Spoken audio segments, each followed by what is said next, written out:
My father. This is my father. His name is Peter. He is 41 years old.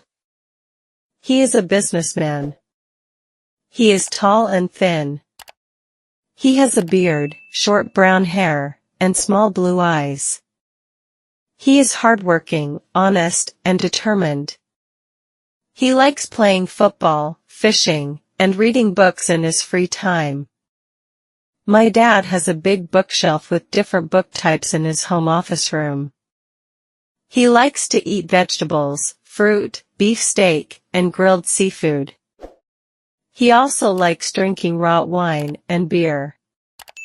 He dislikes junk food and sweets. Every night, my family, including my dad, my mom, my younger brother, and me, sits together in the living room and reads our favorite books.